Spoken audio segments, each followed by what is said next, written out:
Buenos días, hermanos. ¿Cómo están todos? Para mí es un gozo estar nuevamente acá para compartir lo que el Señor ha puesto en mi corazón. Nada más denme un momentito,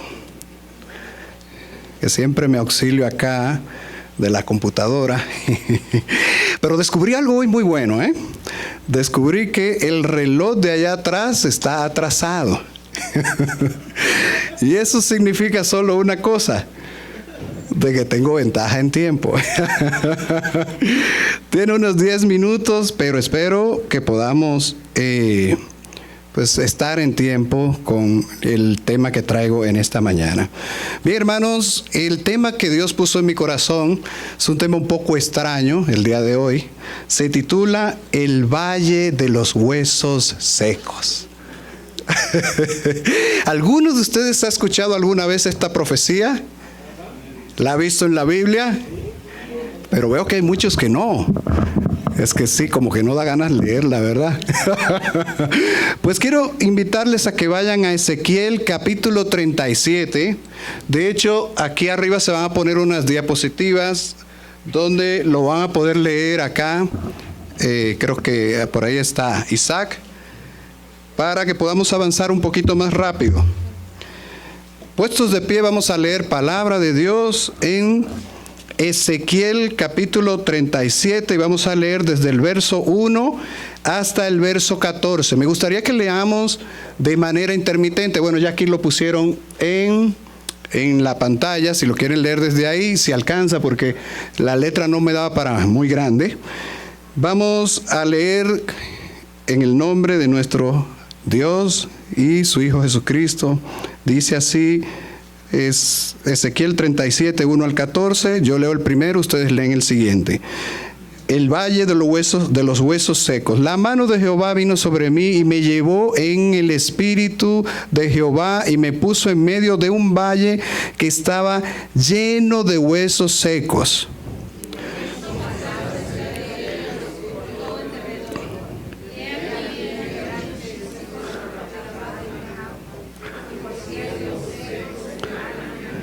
Y me dijo, hijo de hombre, ¿vivirán estos huesos?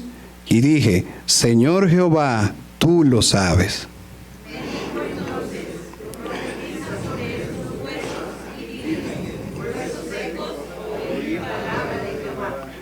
Así ha dicho Jehová el Señor a estos huesos, he aquí yo hago entrar espíritu en vosotros y viviréis.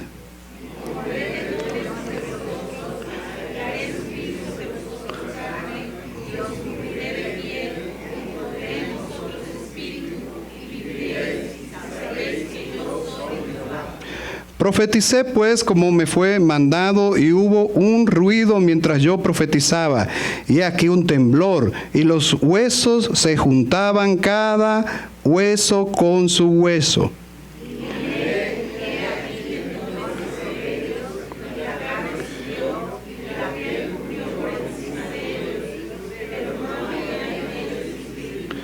Y me dijo, profetiza el Espíritu. Profetiza, hijo de hombre, y di al Espíritu, así ha dicho Jehová el Señor, Espíritu, ven de los cuatro vientos y sopla sobre estos muertos y vivirán.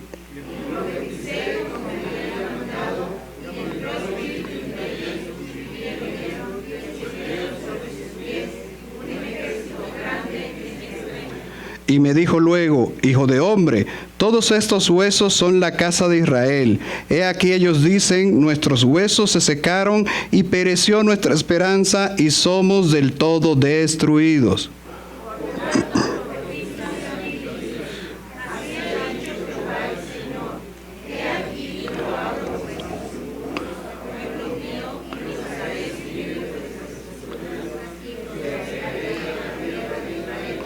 y sabréis que yo soy Jehová, cuando abra vuestros sepulcros y os saque de vuestras sepulturas, pueblo mío. Todos el 14.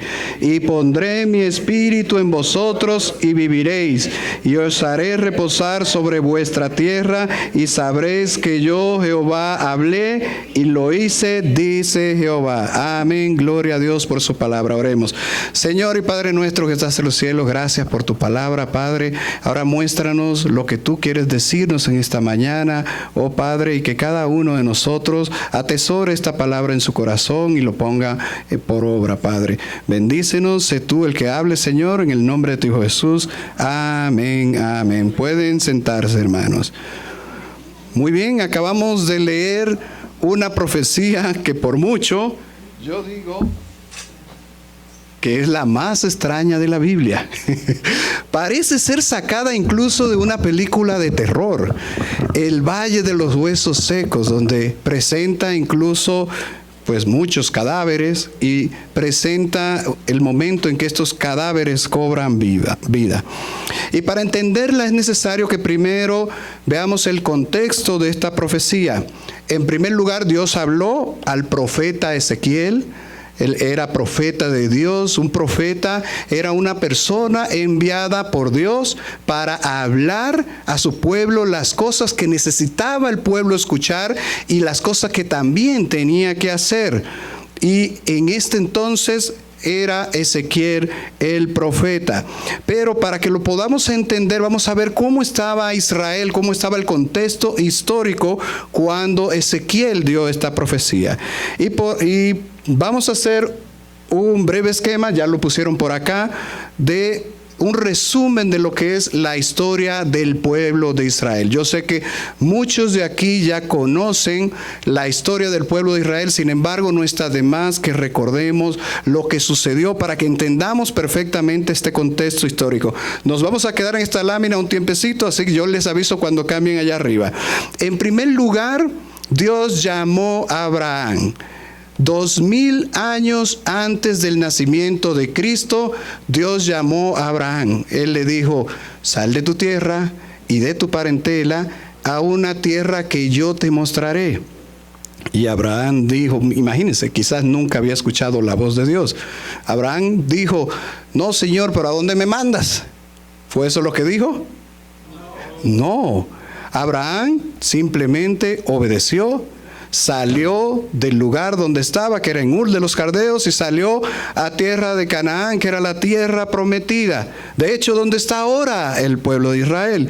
Y Abraham salió con todas sus cosas y le fue contado por justicia. Dios vio la obediencia de Abraham, Dios amó a Abraham y después le hizo una gran promesa. Le dijo: tu descendencia se va a multiplicar como las estrellas del cielo, como la arena del mar. Y en ti serán benditas todas las naciones de la tierra. Por esta promesa que Dios le hizo a Abraham es que estamos hoy aquí cada uno de nosotros. Entonces había un problema con esta promesa. ¿Y qué problema había? Que Abraham no tenía hijos. Batallaron para tener hijos hasta que se hizo viejo. A la edad de 100 años, Dios cumplió la promesa de tener su hijo Isaac. ¿Y qué sucedió? Después de ahí, ya el niño jovencito, Dios le dijo: sacrifícalo para mí. Y dijo Abraham, ¿se negó? ¿Se quejó? No, él simplemente agarró a su muchacho, se lo llevó al campo, a las montañas seguramente, y le dijo: vamos a ofrecer sacrificio a Jehová. Ató al niño, lo estoy haciendo un poquito rápido porque es un resumen, ató al niño. Y incluso el niño le preguntó: ¿y dónde está el cordero para el sacrificio? ¿Y qué le dijo Abraham? Dios se proveerá de cordero, hijo mío. Y miren la fe de Abraham. ¿Qué hubiera pasado con nosotros? Abraham amarró a su muchacho, lo puso, preparó un altar, preparó leña y además agarró su cuchillo. Y justamente cuando iba a enterrar ese cuchillo en el cuerpo del niño, Dios lo detuvo.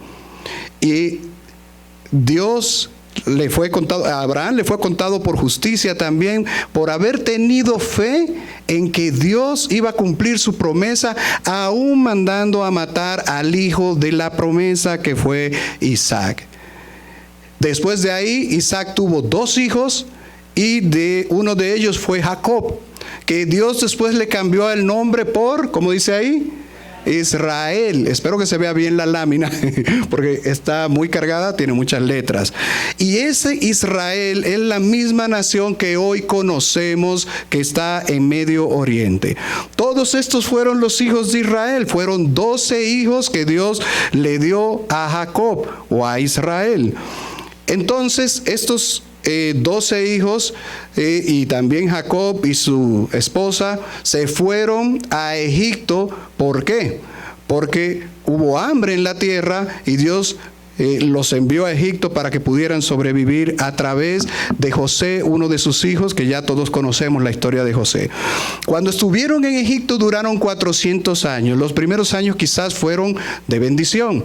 Ellos entraron más o menos unas 70 y tantas personas, creo que eran 72, 76 personas en tierra de Egipto, y después que falleció José, llegó un faraón que no conocía a los hijos de Israel, porque cuando estuvo José, todo Egipto fue bendecido por causa de la promesa hacia el pueblo de Israel. También el pueblo fue bendecido, pero hubo un faraón que no conocía a los hijos de Israel y los esclavizó. Duraron 400 años quejándose de todo lo que sucedía y de todas las injusticias que les sucedían en Egipto. Pero Dios levantó a Moisés, un niño que todos conocemos. Estaba en una canasta, lo recogieron, lo crió su misma mamá, pero fue incluso de la realeza porque prohijó, es que dice la Biblia, ¿verdad? La hija de Faraón. Y Dios levantó a Moisés para que sacara el pueblo de Israel con mano poderosa. Ya el pueblo era muy grande. En el libro de Números menciona que se hizo un primer censo cuando salieron los hijos de Israel, y habla de más de 600,000 hombres que podían salir a la guerra. Imagínense, ahí no están contadas las mujeres ni los niños. Y por como vemos aquí la historia, para que en 400 años, para que tengan una idea, se multiplicara el pueblo tanto, cada uno de estos descendientes que vemos aquí de Israel debía tener mínimamente 12 hijos. Imagínense, entonces estamos hablando que el pueblo de Israel era más de 1 millón de personas cuando salieron a Egipto. Ellos salieron con mano poderosa de parte de Dios a través de unas 10 plagas que Dios hizo en Egipto, y devastó el pueblo de Egipto. Y además, cuando salieron, el faraón los persiguió porque se arrepintió. Y en el Mar Rojo los hijos de Israel cruzaron en seco, y todo el ejército de Faraón se ahogó. Todas estas maravillas las vio el pueblo de Israel. Imagínense que ustedes vieran, cada uno de ustedes, todas estas grandes y maravillosas obras. Ahorita cantábamos, qué grandes son tus maravillas. Pues aquí el pueblo de Israel presenció cada una de estas maravillas que Dios les mostró. ¿Por qué Dios se las mostró? Para que creyeran que era el único y verdadero Dios. Y ese es el Dios tuyo, el Dios mío.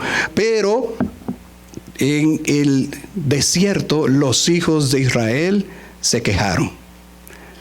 Los hijos de Israel prefirieron estar en esclavitud en Egipto que ser dirigidos por Dios. Ellos no tenían fe.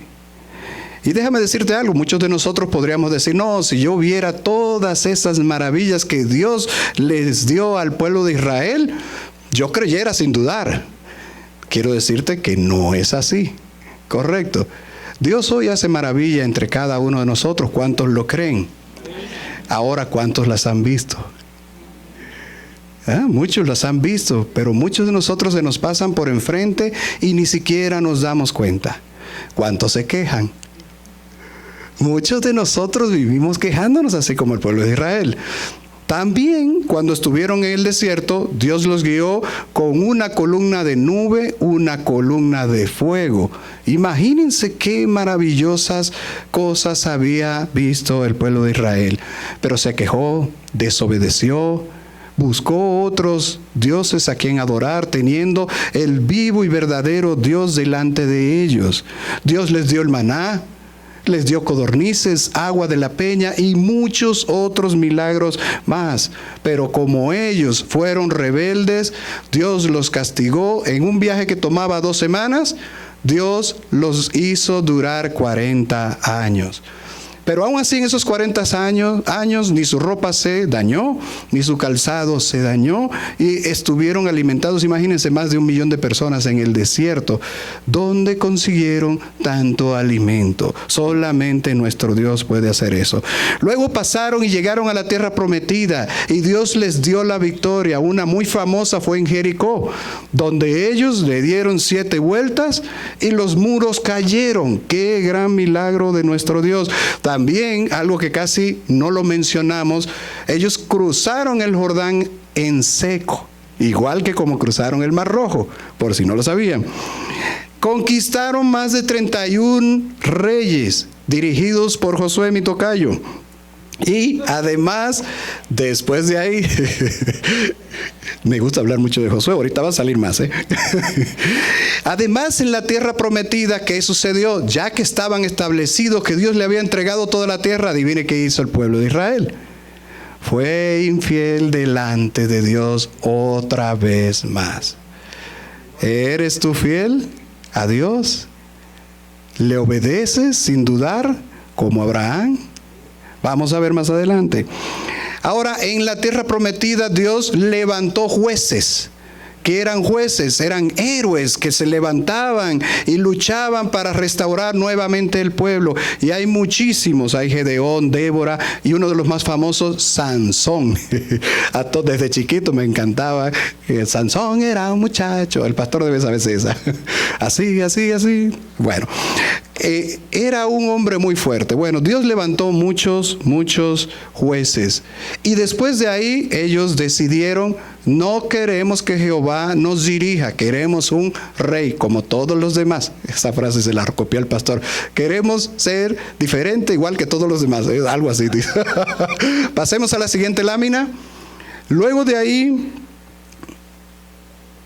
comenzó lo que fue el reinado en Israel. Comenzó con Saúl, luego David y luego Salomón. Fue un reino único, un reino unido, donde las 12 tribus de los 12 hijos de Israel estaban juntos, ¿correcto? Y en ese tiempo la nación de Israel prosperó enormemente. En el tiempo de Salomón se dice que la plata no era preciada, era como piedras en todos lados. Estaba tirada en la calle la plata. Imagínense, y además de eso, no tenía que guerrear con nadie, estaba en paz con todos porque temían a la nación de Israel. Era una gran nación. Pero volvió otra vez Israel a pecar, y el reino de Israel se dividió en 2, en el reino del norte y el reino del sur. En el reino del norte pues estaban casi todas las tribus, eran 10 tribus, y en el reino del sur solamente quedaba Judá y Benjamín. En el reino del norte estuvieron 19 reyes. Todos los reyes del norte hicieron lo malo ante los ojos de Jehová. Por eso el reino del norte, vemos que tiene una flechita hacia arriba, fue conquistado por Asiria casi de inmediato. Y se dice que son las tribus perdidas de Israel, aunque hoy sabemos que ellos guardaban muy bien su descendencia y que han vuelto otra vez al territorio. En el reino del sur estaba Benjamín y Judá, y en este reino estaba la promesa de Dios, que si vemos la bendición de Jacob a todos sus hijos, él habla del león de la tribu de Judá, de donde vino nuestro Salvador. Pero quiero que noten algo. En todos estos reinos, no importa que fueran buenos, no importa que fueran malos, aquí Dios enviaba un profeta a predicar la palabra de Dios para que el pueblo se arrepintiera. Dios, aunque tú lo dejes, Él no te deja. Es como un padre que aunque su hijo sea lo que sea, es su hijo. Nunca va a dejar de ser su hijo. Y Dios, desde el principio, desde el Génesis, cuando Adán y Eva pecaron, Él le preguntó a Adán: ¿dónde estás? Imagínense, Adán escondiéndose y Dios buscándolo. Primer juego de las escondidas en la historia humana. Solo que no sé cómo se escondía de Dios, porque imagínense Adán escondido detrás de un árbol y Dios allá arriba con vista aérea viéndolo. ¡Ah, te encontré! Entonces pasaron reyes, pasaron profetas, hasta que vemos acá donde sube la línea de abajo, ahí no lo señalé. Si ubican a Ezequiel, justamente donde sube, si lo ven allá atrás, porque Pablo está muy cerca y además tiene una vista muy buena. Hay una banderita donde dice Babilonia. La primera banderita fue la primera deportación a Babilonia. Cuando gobernó el penúltimo rey, que fue Joaquín, hubo una conquista de Jerusalén por parte de Nabucodonosor, rey de Babilonia. Y se llevó una gran parte de los hijos de Israel, incluyendo al rey, incluyendo a Ezequiel. Ezequiel ya estaba cautivo en lo que era Babilonia. Después hubo una segunda deportación con el reinado de un rey que fue Ezequías, 11 años después que pasó la primera, y ya fue la destrucción del templo, destrucción de los muros, etc. Pero aquí es donde nos situamos hoy. Nos situamos en esta profecía con el profeta Ezequiel en Babilonia y con el pueblo cautivo. Entonces, ¿quién fue Ezequiel? Ezequiel fue un profeta llamado a hablarle a los cautivos en Babilonia. Y él tenía una gran realidad enfrente. ¿Cuál era esa realidad? En primer lugar, un pueblo rebelde que había desobedecido a Dios, y además un pueblo que estaba cautivo, desanimado por todo lo que le había sucedido a la nación. En Ezequiel 2, 1 al 5 podemos ver el llamamiento que Dios le hizo a Ezequiel. Y es importante que lo veamos porque miren lo que dice Dios acerca del pueblo de Israel cuando hace el llamado a Ezequiel. Está por ahí, yo lo voy a leer, yo lo tengo acá también. Llamamiento de Ezequiel. Me dijo: hijo de hombre, ponte sobre tus pies y hablaré contigo. Y luego que me habló, entró el Espíritu en mí y me afirmó sobre mis pies, y oí al que me hablaba. Y me dijo: hijo de hombre, yo te envío a los hijos de Israel, a gente rebelde, que se rebelaron contra mí. Ellos y sus padres se han rebelado contra mí hasta este mismo día. O sea, todavía en el exilio eran rebeldes. Yo pues te envío a los hijos de duro rostro y de empedernido corazón, y les dirás: así ha dicho Jehová el Señor. ¿Acaso ellos escuchen? Pero si no escucharen, porque son una casa rebelde, siempre conocerán que hubo profeta entre ellos. ¡Wow! Eso significa que Dios no nos dejará. Si Él tiene un propósito con nosotros, Él lo va a cumplir, aunque tú te rebeles. Pero quiero que sepas algo: si tú te rebelas, Él va a cumplir su propósito de todas maneras. No vas a tener una vida fácil, una vida simple, porque Él te va a estorbar para que cumpla su propósito. Y eso fue lo que pasó con Israel. Israel estaba en una situación muy deplorable, estaba desanimado. Imagínense ustedes que hoy viniera otra nación y conquistara México. Dios no lo quiera. Pero no solo que estuvieran aquí los soldados, que nos llevaran a otro lugar, todas sus cosas otra vez a comenzar. ¿Qué les parece? Imagínense el desánimo, el desaliento que tendríamos. También eso lo podemos ver en Ezequiel 36, del verso 25 al 27.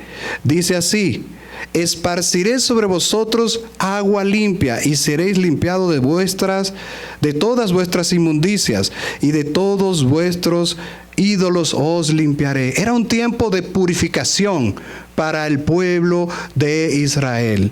Dios los estaba lavando, dice aquí, con agua limpia. ¿Pero qué? Hay un mensaje de esperanza para este pueblo rebelde. Dice así el 26, os daré corazón nuevo y pondré espíritu nuevo dentro de vosotros y quitaré de vuestra carne el corazón de piedra y os daré un corazón de carne. Gloria sea nuestro Dios. ¿Cómo está tu corazón el día de hoy? ¿Ya se ha endurecido? ¿Cómo está? Analiza tu vida. Y pondré dentro de vosotros mi espíritu y haré que andéis en mis estatutos y guardaréis mis preceptos y los pongáis por obra. Entonces aquí lo que nos dice es que el pueblo de Israel estaba cautivo. Dios llama a Ezequiel, pero les da un mensaje de esperanza. Y ese mensaje es que ellos iban a vivir nuevamente y que iban a regresar a su tierra. Ahora, vamos a ver el significado de esta profecía y quiero que leamos detenidamente otra vez los versículos que vimos, comenzando con el verso 1 y 2. Dice así, el valle de los huesos secos. La mano de Jehová vino sobre mí y me llevó el espíritu de Jehová y me puso en medio de un valle que estaba lleno de huesos secos. No lo puso en un extremo, lo puso en el justo medio del valle. Y oigan lo que dice el versículo 2. Y me hizo pasar cerca de ellos por todo en derredor, y he aquí que eran muchísimos sobre la faz del campo, y por cierto, secos en gran manera. La interpretación de toda esta profecía viene en los versículos 11 al 14. Que es un mensaje claramente, como acabamos de ver, de esperanza al pueblo de Israel, de que iba a haber una restauración y de que Él los iba a retornar a la tierra y que ellos iban otra vez a vivir espiritualmente. Sin embargo, hoy vamos a verlo también las aplicaciones que Dios nos tiene hoy en día. Ahora, fíjense en el verso 2, dos frases. La primera, y allá están señaladas en rojo. Y me hizo pasar cerca de ellos. Dios no hace nada sin propósito. ¿Por qué hizo pasar a Ezequiel tan cerca de esos huesos? ¿Por qué lo hizo pasar tan cerca? ¿Alguien me diga? ¿Para que se asustara? Más o menos.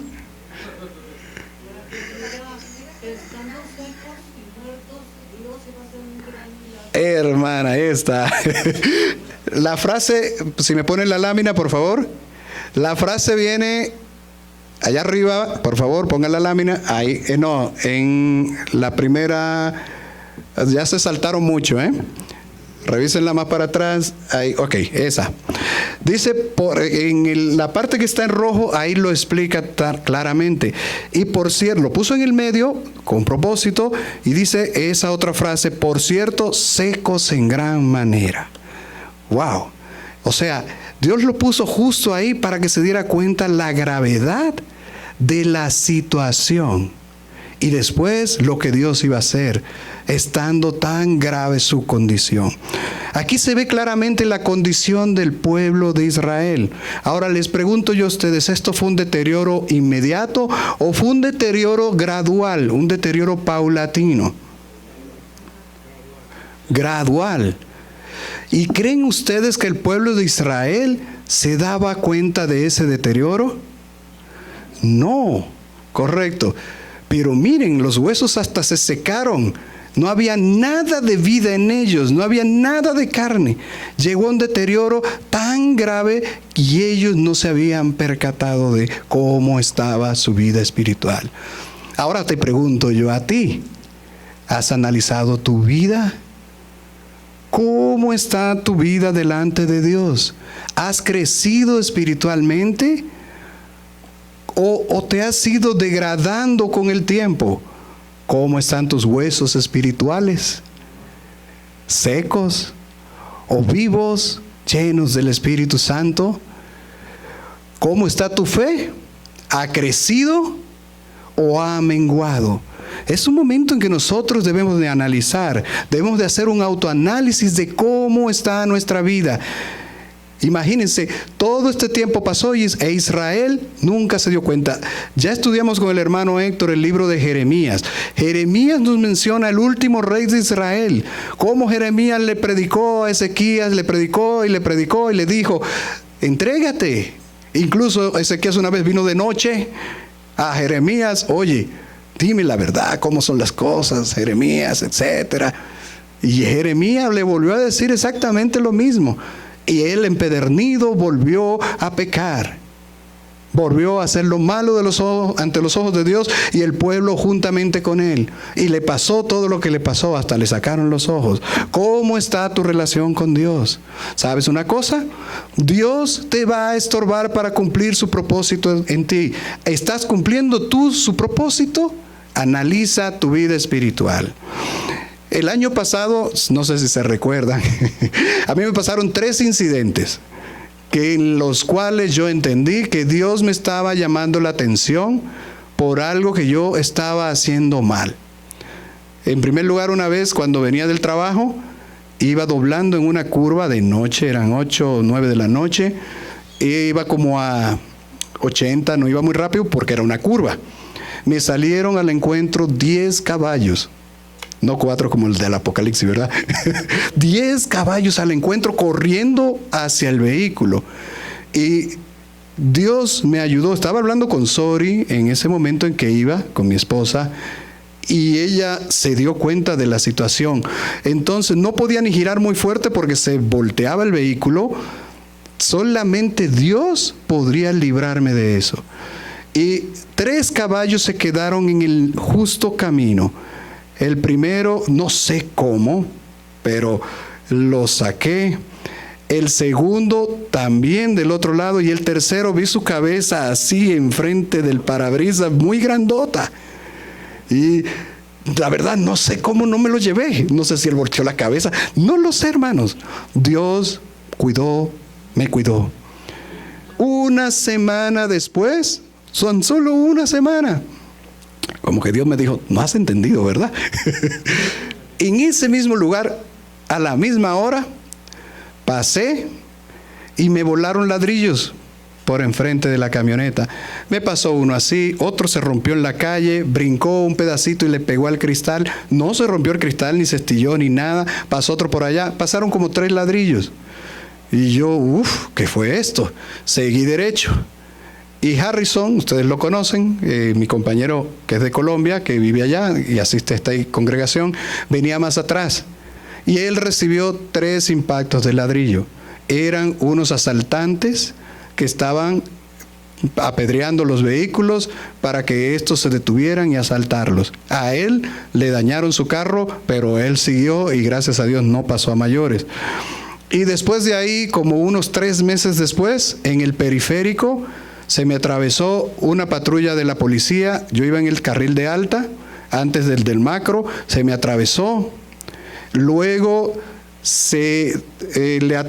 había una camioneta que venía paralelo conmigo en el carril de baja, y luego vino otra camioneta por el carril de medio, se le atravesó, la detuvo, y después otra se puso por detrás. Yo estaba literalmente como a unos 5 o 6 metros de esa camioneta. Se bajaron los oficiales y abalacearon toda esa camioneta enfrente de mis ojos. No pude dormir por semanas porque todo eso se me quedó en la mente, pero Dios me libró también. Y entendí que estaba haciendo lo incorrecto y reivindiqué todo lo que tenía que hacer. En este mismo momento, en este mismo año, Dios también está trabajando conmigo de una manera que Él solo lo sabe hacer. Pero prefiero estar en las manos de Dios que en las manos de los hombres. Y Él sabe.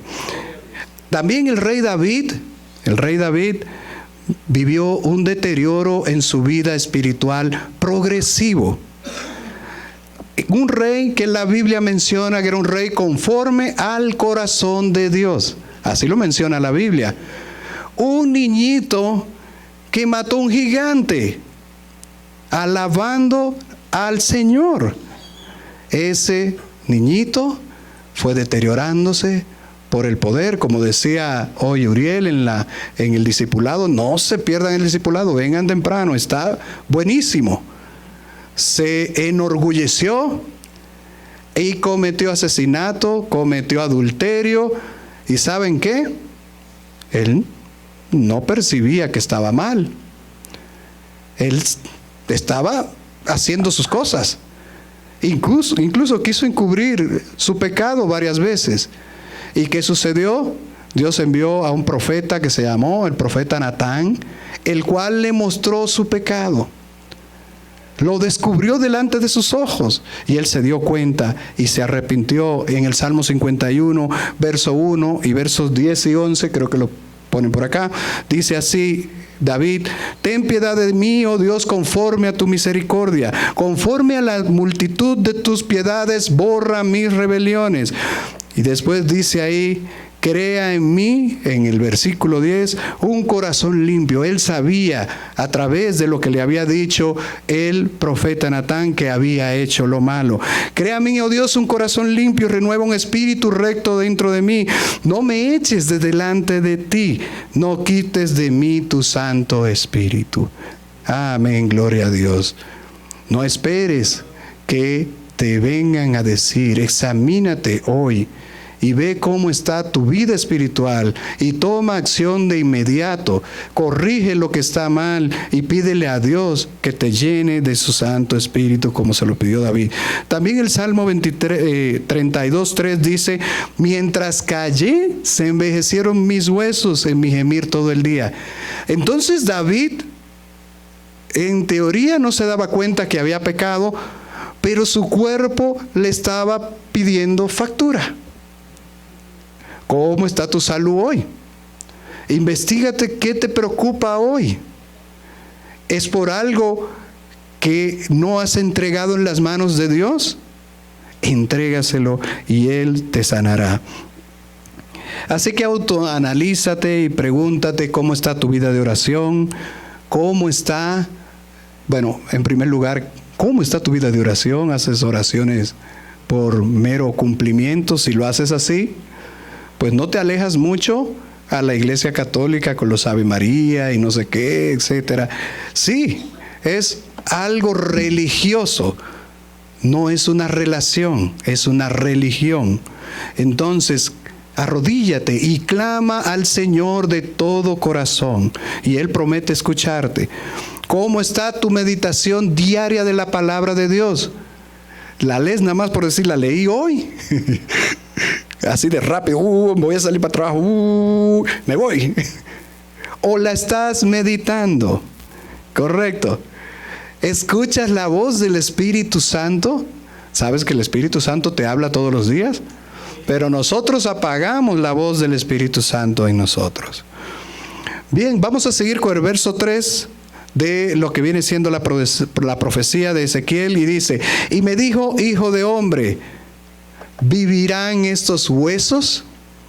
Y le dije: Señor Jehová, tú lo sabes. Dios no lo preguntó al azar, Dios lo preguntó con propósito. Le dijo: ¿vivirán estos huesos? ¿Qué tú crees, Ezequiel? ¿Van a vivir? Y Ezequiel fue un poco diplomático. No le dijo a Dios ni sí ni no, porque yo me lo imagino mirando los huesos secasitos, nada de vida, ni siquiera un gusanito en los huesos. No había nada ahí que indicara vida. Y le dijo Ezequiel a Dios: Señor, tú lo sabes. En ocasiones estamos nosotros en ese valle espiritual, en situaciones tan difíciles que no parece que tengamos ninguna solución. Pero ¿sabes? Dios, nuestro Dios es un Dios de imposibles. Nuestro Dios es un Dios que obra cuando ya no podemos más. En 2 Corintios 12:9 dice: me ha dicho, bástate mi gracia. Esto fue el apóstol Pablo, porque mi poder se perfecciona en la debilidad. Por tanto, de buena gana me gloriaré más bien en mis debilidades, para que repose sobre mí el poder de Cristo. Amén, gloria sea a nuestro Dios. Aquí vemos que Dios, como tal, le mostró a Ezequiel qué tan grave era la situación, para, como decía la hermana Clarita, para que veamos que no proviene de nosotros, que no es por obra, que no importa lo que nosotros hagamos, Dios es el que tiene el poder y el control. Si hoy estás pasando por un valle, por una situación muy difícil, cree en que el Señor te va a sacar de esa situación. Veíamos el canto hace un rato, suave luz del amanecer es dulce paz.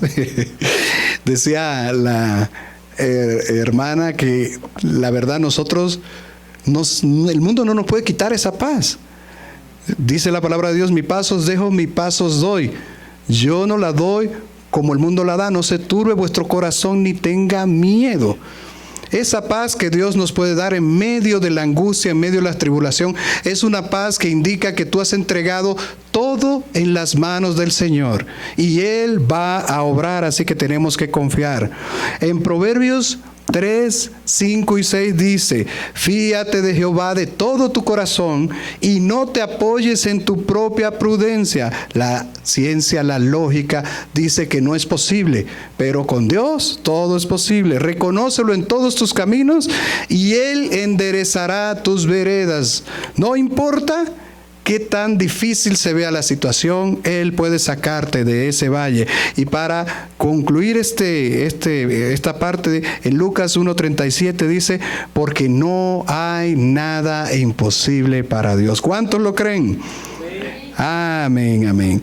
Ahora vamos a leer del capítulo 4, del versículo 4 al 7 de Ezequiel 37. Me dijo entonces, profetiza sobre estos huesos y diles, huesos secos, oíd palabra de Jehová. Así ha dicho Jehová el Señor a estos huesos, he aquí yo hago entrar espíritu en vosotros y viviréis, y pondré tendones sobre vosotros y haré subir sobre vosotros carne, y os cubriré de piel y pondré en vosotros espíritus y sabréis que yo soy Jehová. Profeticé pues como me fue mandado, y hubo ruido mientras profetizaba, y aquí un temblor, y los huesos se juntaron cada uno en su lugar. Dios nos transforma a través de su palabra. Dice aquí, huesos secos, oíd palabra de Jehová. Gloria sea a nuestro Dios. ¿Por qué el pueblo de Israel fue destruido? ¿Por qué?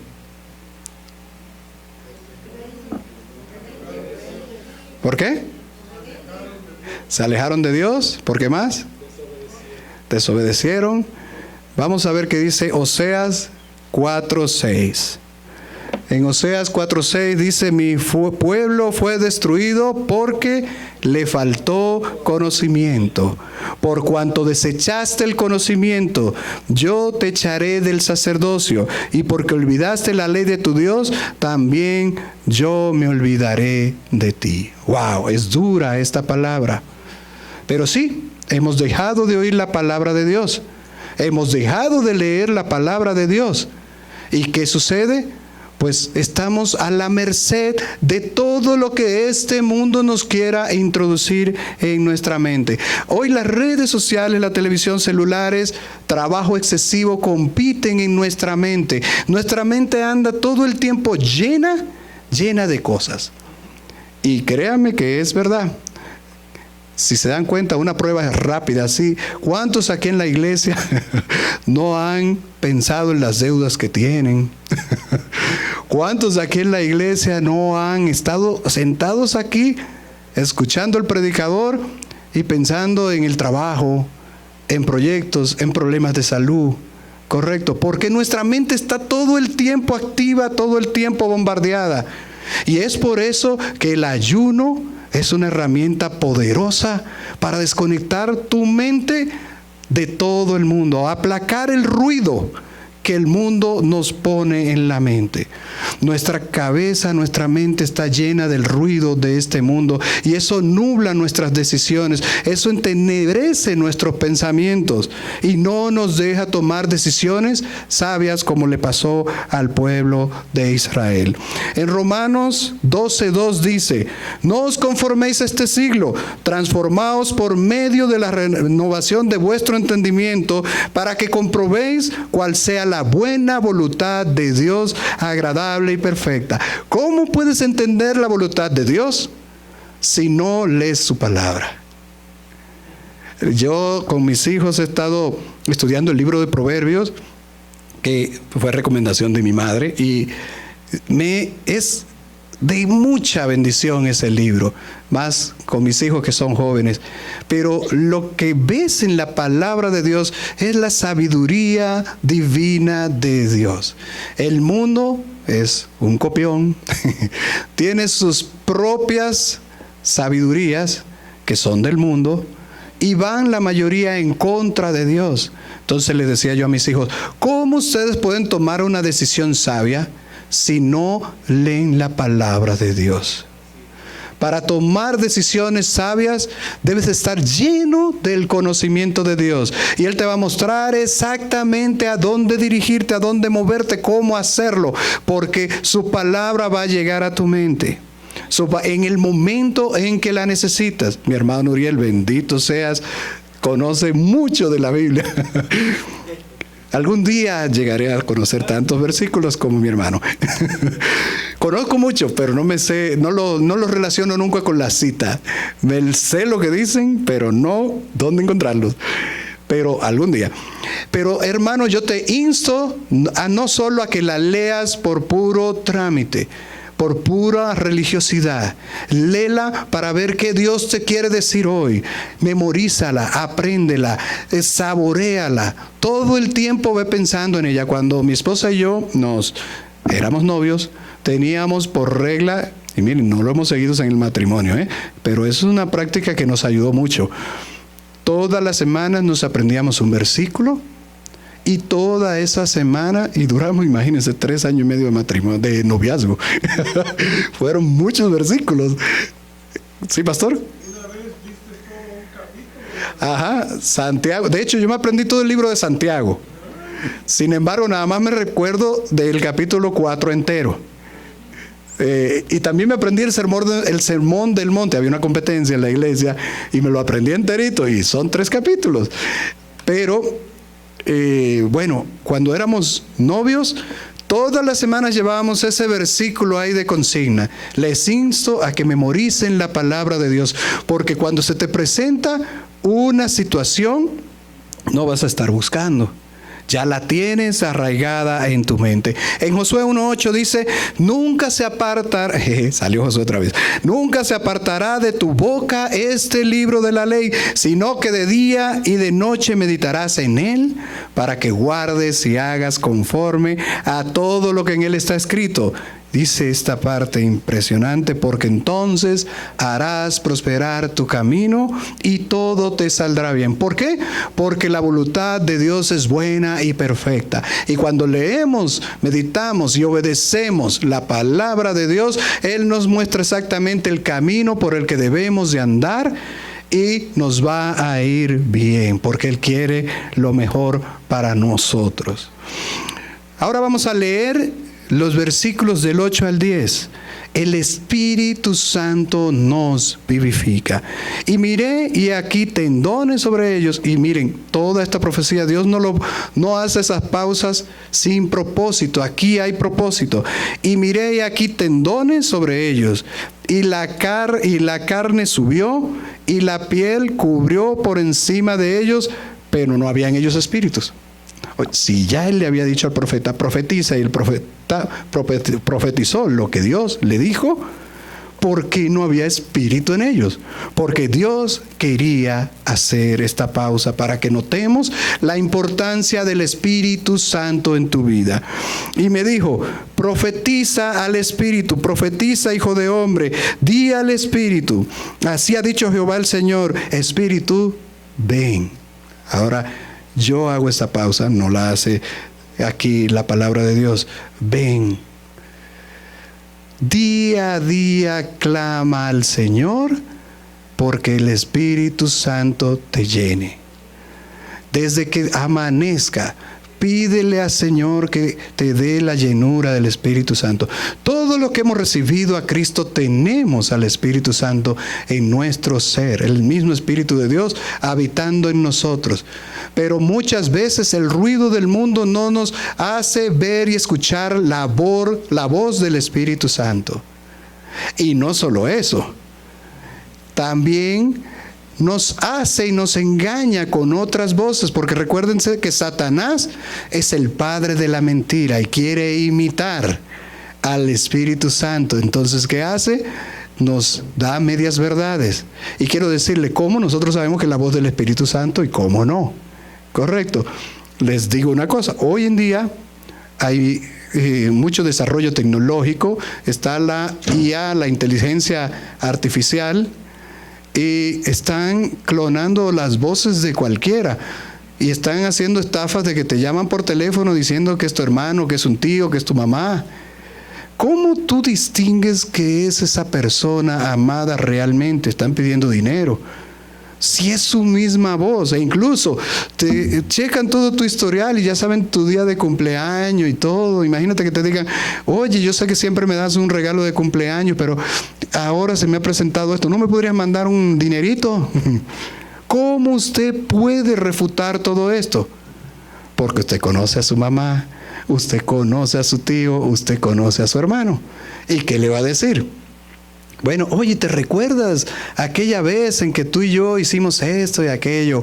¿Qué va a decir el que está del otro lado? Cuelga.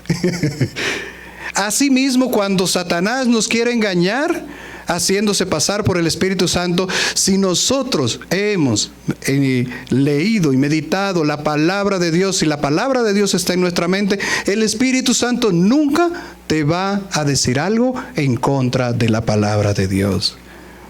Entonces, aquí vemos que el profeta Ezequiel clamó a Dios para que el Espíritu Santo viniera y entrara en esos huesos.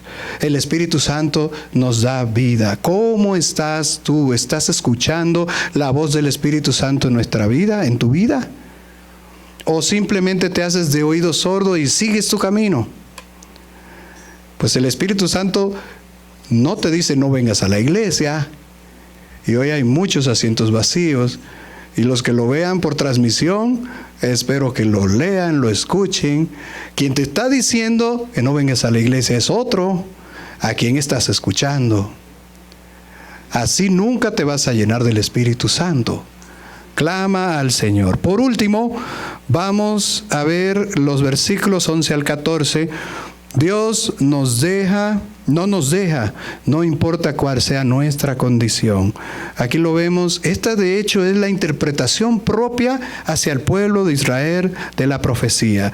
Me dijo luego, hijo de hombre, todos estos huesos son la casa de Israel. Aquí ellos dicen, ¿quiénes? ¿Quiénes dicen? Los israelitas, la casa de Israel. Oigan lo que dicen. ¿Cómo estaban de desesperados? Nuestros huesos se secaron y pereció nuestra esperanza. Somos del todo destruidos. Pero el versículo 12 te da ese mensaje de esperanza. Por tanto, profetiza y diles, así ha dicho Jehová el Señor, he aquí yo abro vuestros sepulcros, pueblo mío, y os haré subir de vuestra sepultura y os traeré a la tierra de Israel, y sabréis que yo soy Jehová. Cuando abra vuestro sepulcro y os saque de vuestra sepultura, y pondré mi espíritu en vosotros y viviréis, y os haré reposar sobre vuestra tierra, y sabréis que yo, Jehová, hablé, y yo, Jehová, lo hice. Amén, gloria a Dios. Él no nos abandona. Podemos fallar, pero Él te va a buscar. Recíbelo. Ponte a cuentas con Él, como dicen, que si tus pecados fueran como la grana, como el carmesí, vendrán a ser como blanca lana. Entonces reconoce tu condición, confía en Él, renueva tu mente a través de la palabra, pídele en oración que te llene del Espíritu Santo y déjalo obrar en tu vida. Por último, Salmos 46:10 dice, estad quietos y conoced que yo soy Dios, seré exaltado entre las naciones y enaltecido seré en la tierra. Que el Señor nos bendiga.